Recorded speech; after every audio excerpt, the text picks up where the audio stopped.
Selama 15 tahun terakhir, pemerintah pusat, daerah, fasilitator, masyarakat, civil society organization, pelaku swasta serta lembaga donor bekerja sama bahu-membahu menjalankan program yang pada tahun 2007 dipayungi dalam Program Nasional Pemberdayaan Masyarakat Mandiri atau PNPM Mandiri. Dalam kurun waktu tersebut, tahun demi tahun, kita semua belajar, baik dari capaian-capaian maupun dari masalah-masalah yang timbul, cara mendesain dan melaksanakan program secara lebih baik dalam membangun masyarakat yang berdaya, mandiri, serta berdaulat sekaligus mengatasi kemiskinan. Dan kini, tiba saat bagi kita semua untuk bersama-sama memastikan bahwa pemberdayaan masyarakat dapat terus berlanjut dan menjadi agenda yang diperhatikan semua pihak, semua partai politik, dan semua pemerintahan di Indonesia.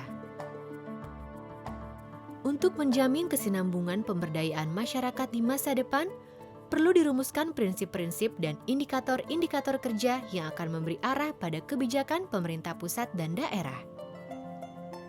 Inisiatif menyusun peta jalan pemberdayaan masyarakat telah muncul saat Temu Nasional PNPM Mandiri 2010. Pemerintah sadar bahwa orang yang paling tepat dalam membuat peta jalan ini adalah para pelaku terbaik dari PNPM Mandiri. Mereka itulah yang terutama berpengalaman dan telah menempuh jalan panjang dalam mengimplementasikan, mengembangkan, mengevaluasi, serta memperbaiki pelaksanaan program pemberdayaan masyarakat. Sebuah tim kerja lalu dibentuk untuk memfasilitasi dan merekam aspirasi dari para pelaku terbaik tersebut. Pada puncaknya, disusun rumusan peta jalan secara bersama-sama dan partisipatif dalam Forum Temu Nasional PNPM Mandiri 2011. Pada awal tahun 2012, tim kerja menyelesaikan tugasnya. Naskah peta jalan pemberdayaan masyarakat telah rampung dan dikembalikan kepada pemiliknya yang sejati, yakni para pelaku pemberdayaan masyarakat di tanah air.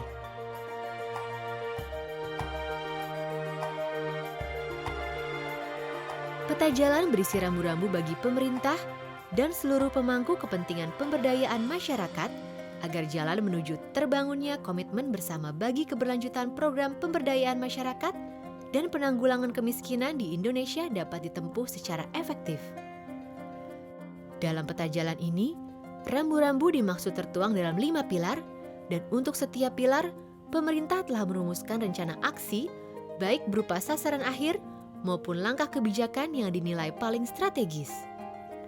Namun begitu, pelaksanaan pilar-pilar ini tentunya hanya akan efektif bila mana para pemangku kepentingan lain ikut berkomitmen dan ikut menyusun rencana aksi yang sesuai dengan peran masing-masing. Forum konsultasi publik naskah peta jalan pemberdayaan masyarakat adalah ruang terbuka dan partisipatif bagi para pelaku untuk merumuskan kontribusi masing-masing serta membangun komitmen bersama yang akan dicanangkan dalam Forum Temu Nasional PNPM Mandiri 2012.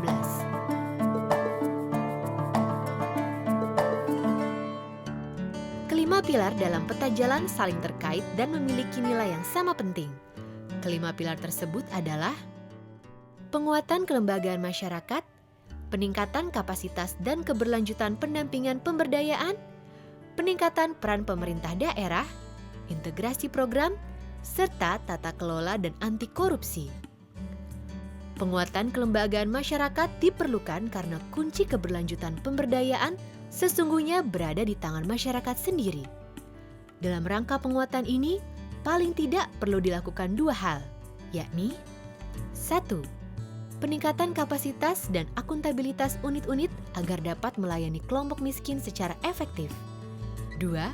Penguatan status hukum untuk melindungi aset serta memudahkan kerjasama dengan pihak dan program lain.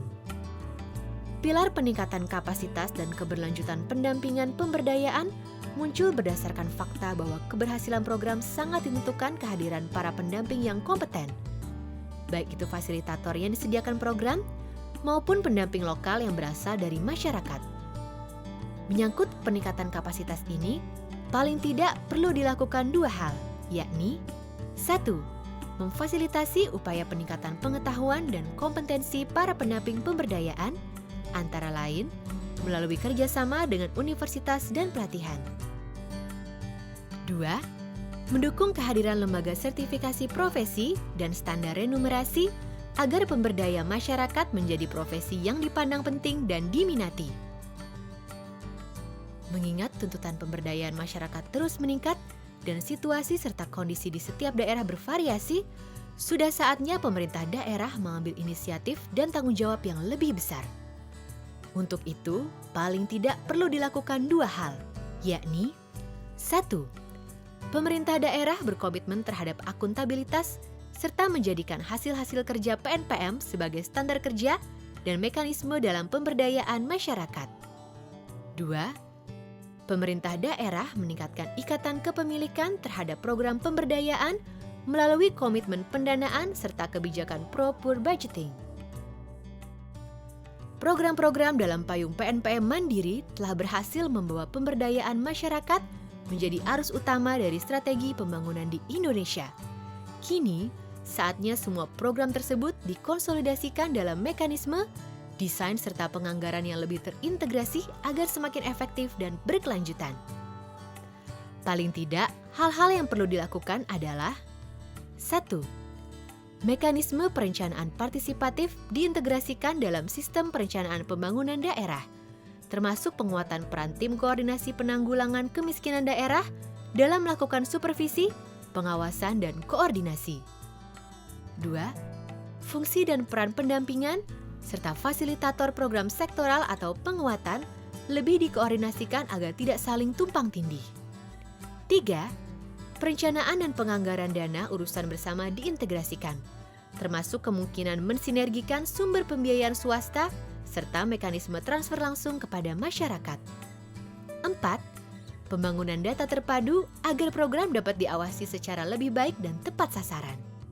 Sejatinya, pemberdayaan masyarakat dan penanggulangan kemiskinan adalah hak masyarakat yang harus dilindungi oleh pemerintah dan oleh masyarakat itu sendiri.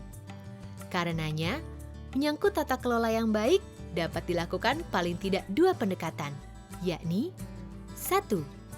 Pemerintah menerjemahkan semangat gotong royong masyarakat menjadi prinsip semua mengawasi semua. 2. Akuntabilitas sosial ditingkatkan dengan cara menegakkan komitmen semua pihak untuk tidak menolerir apapun bentuk praktek korupsi dan penyimpangan. Dalam hal ini juga perlu kebijakan yang melindungi PNPM Mandiri dari penyalahgunaan untuk kepentingan partai politik. Demikian peta jalan pemberdayaan masyarakat yang telah disusun. Kini, giliran kita untuk merumuskan kontribusi masing-masing dalam mendukung kelima pilar serta membangun komitmen bersama bagi keberlanjutan program pemberdayaan masyarakat dan penanggulangan kemiskinan di tanah air tercinta.